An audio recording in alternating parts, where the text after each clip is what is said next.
Hello and welcome to the Career Change Studio.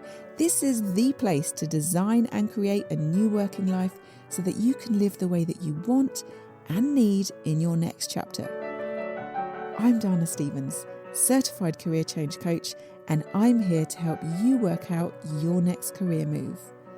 I'm going to inspire you to think about this transition in brand new ways so that you can think differently about yourself and what's possible for you. You'll also learn how to build up your belief and self-confidence so that you can finally start taking action. This is about so much more than just getting another job. This is about changing the way you live your life for the better. Hello, how are you doing this week? Today, I'm returning to a topic that really does influence so many people's career change journeys, and that is confidence. And specifically, I want to talk about something that I've noticed with so many of my clients over the years. And I thought it might be a useful thing just to bring up in case it shifts your perspective. So I often see really brilliant, skilled, knowledgeable women who are just lacking one thing. And that's confidence, belief in themselves. And honestly, when they're facing lack of progression or feeling stuck or not feeling happy in their work, so often this can be traced back to this lack of confidence in themselves. And what I've seen to be true time and time again is that it's so rarely an issue of being competent and almost always an issue of confidence. And so often women are afraid of taking control of their confidence. They're actually afraid of being more confident. That's what comes up when we delve into it. The idea of being more confident not just feels uncomfortable, but is something that they're genuinely worried about. And this is because of this one thing. Most women equate confidence with arrogance. They think they are the same thing. And they're not, which I'm going to get to in a minute. And it's really important that you understand the difference. But many women, they assume that by becoming more confident, somehow it's inevitable that they're going to tip over into arrogance. And they're so scared of being that person or being perceived as a person that's arrogant that what happens next is the real issue, right? They go so far the other way. So far from anything that could be close to the line, could be close to being perceived as arrogance, that they end up not even developing their confidence.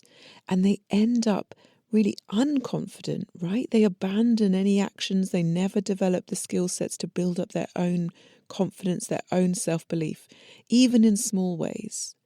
So I just want you to think about the impact of that for a moment. Because of a false perception, and we'll get to that in a minute, a false idea that being confident is the same thing as being arrogant, lots of women end up keeping themselves small.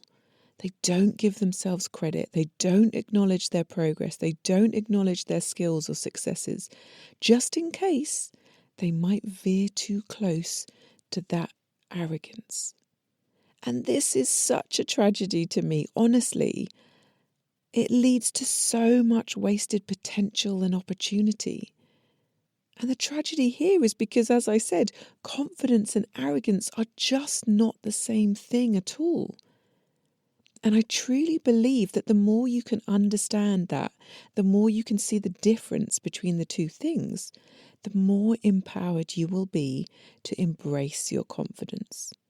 And the more confident you are, the more you'll open yourself up to opportunities, to change, to the type of life that you want to live. The more you can be proud of yourself and build up that self-assurance in a way that's in alignment with your values. I promise you it doesn't ever have to come close to being arrogant. They are not the same thing. I'm so passionate about righting this misconception that I've even given it a name. I've christened it the Arrogance Fallacy, this false belief that having more confidence will automatically mean that you are arrogant.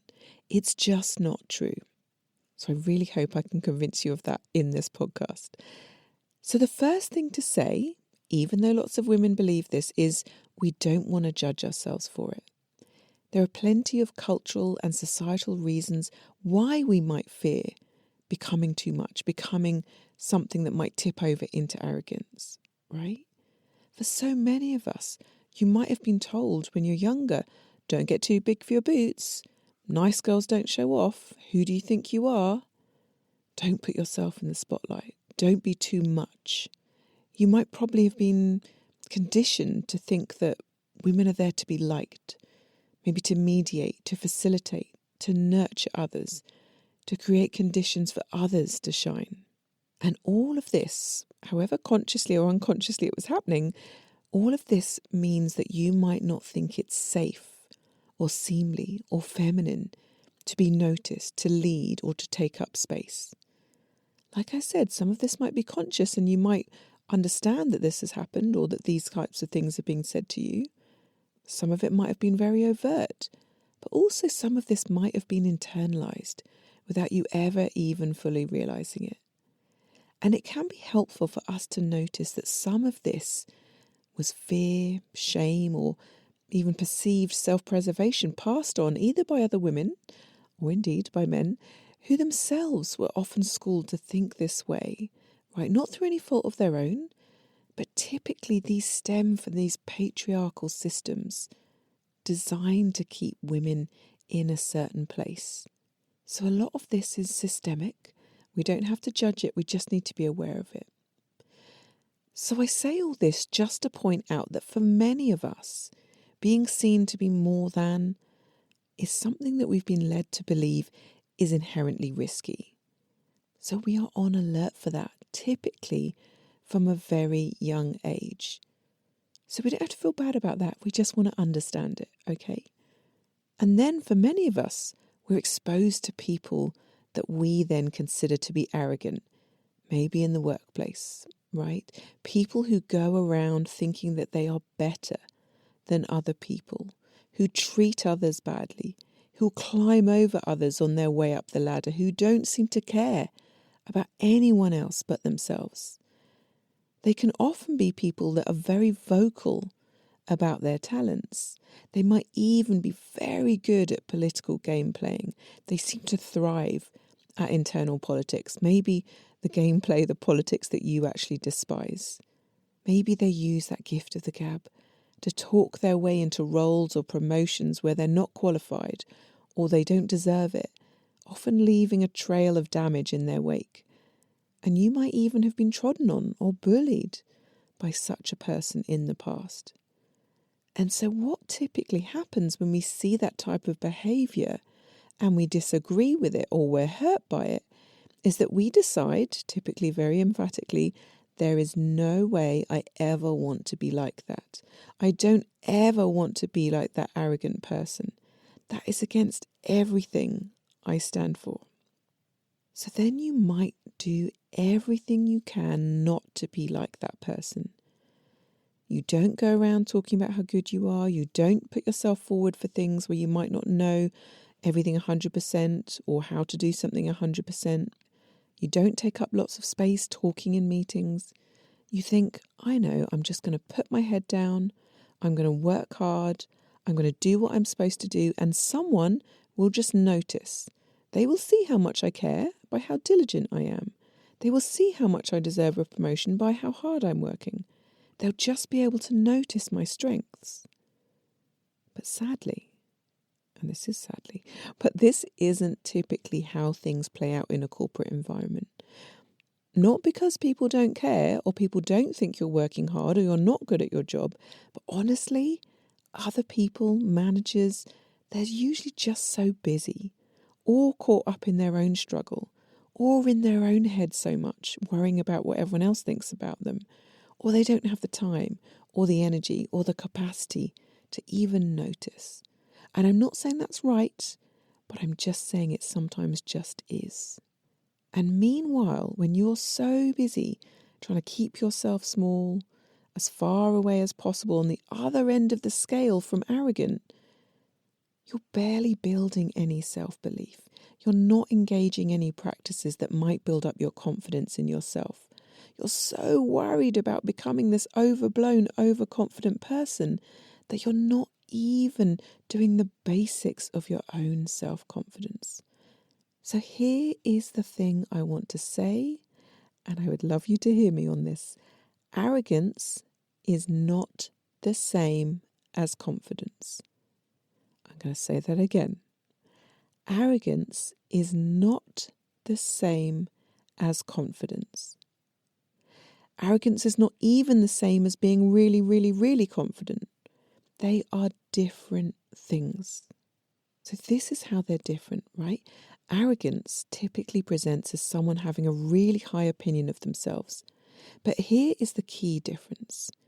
It's typically based on insecurity. How do we know? Because an arrogant person feels the need to put other people down, to make them feel small or wrong or not valued. They want to be seen and they want others to know that they are better than them. That's what they focus on, right? And it's because typically they have low self-esteem or lack of real belief in themselves. Their insecurity is what is driving arrogant behavior. Arrogance is often displayed as this exaggerated sense of skills or abilities, and is exaggerated because it's not typically grounded in the facts. And that's why an arrogant person will feel the need to distract, lie, or belittle others. And this is important because actual confidence is the opposite. It comes from a place of security, a sense of knowing your capabilities, your skills, your strengths. It's often based on experience or achievement or mastery, and it is typically realistic. This right here is the crucial difference, and it is why you don't need to fear being confident, because it comes from a place of acknowledging what you are good at. And when you proactively work on building your confidence, you will essentially feel more secure. And when you feel more secure, you won't need or want to put anyone else down or belittle them. Right? In fact, people that feel genuinely confident in their abilities are less likely to feel threatened by others. So then what happens? Then they help others. They encourage them. They try to get the other people around them or in their team to be the best that they can be. So hopefully you can see that actually being more confident leads you further away from being arrogant. And really, I'd argue that the fact you're even considering or worrying about being arrogant means that you really are unlikely to be the type of person that ever tips over into arrogance. But also, I really just don't think it's possible that someone becomes confident and then more confident and then so confident that the inevitable next step is tipping over into arrogance. One doesn't follow the other. They are separate behaviours driven by separate things. Arrogance driven by insecurity, confidence driven by security.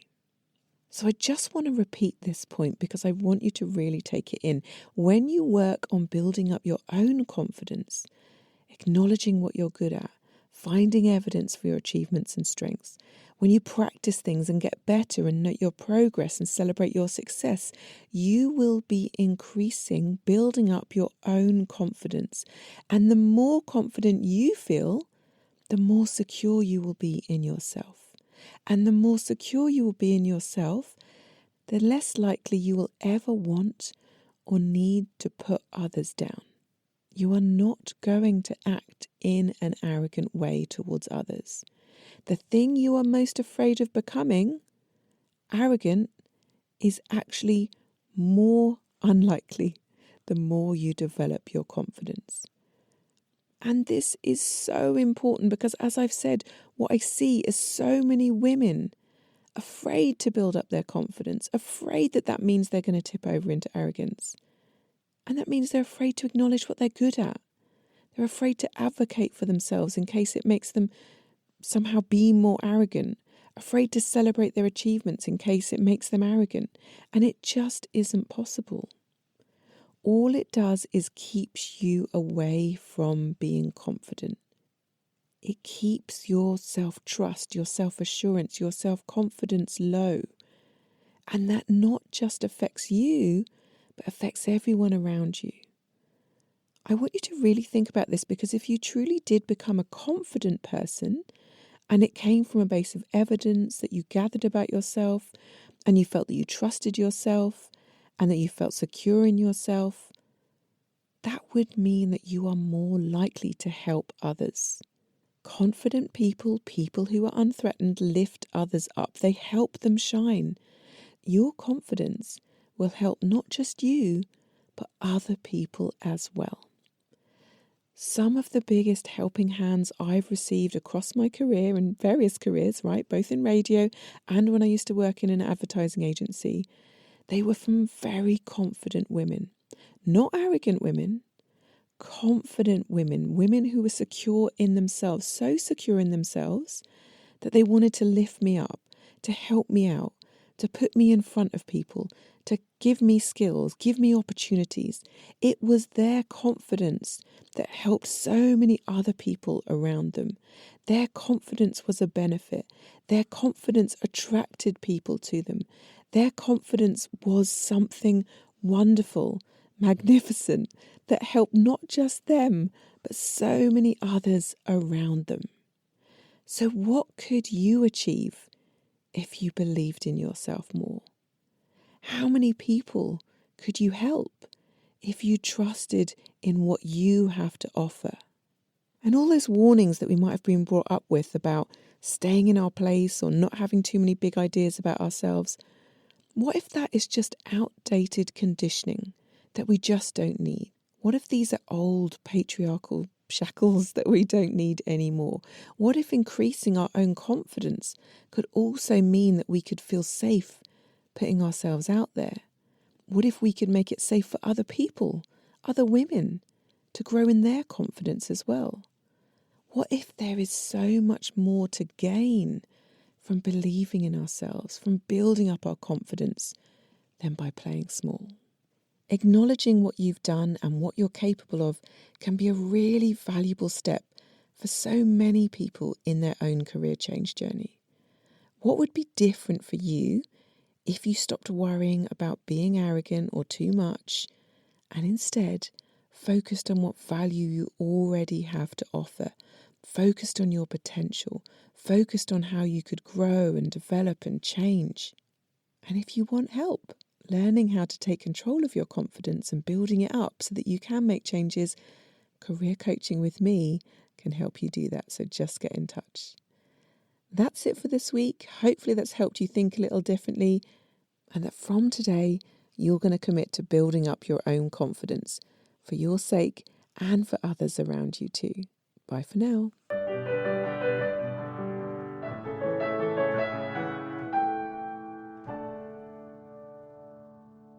And if you want to start making changes to your working life, come and talk to me. You can book a free consultation with me where we'll talk about your personal situation, what's really holding you back, and what you can do differently to start making changes. I'll let you know what type of career change coaching is going to help you, and you can ask me any questions about your personal situation or about my proven process, the Life First Career Method, a method that helps people like you change your career so that you can change your life. Just visit my website, danastevens.com. That's DANASTEVENS.com, and click on the link to book a consultation. Or you can find the link in the show notes. If you've enjoyed this podcast, make sure you get your weekly fix of inspiration and career change guidance by clicking follow or subscribe wherever you get your podcasts. And if you'd like to rate and review the podcast, that would really help me get this in front of people who also might be feeling stuck and lost. So I'd really appreciate your help. And if you know anyone, friends, family, even colleagues, who might be thinking about changing careers, please do share this podcast with them. You might just be the person that helps them change their lives for the better.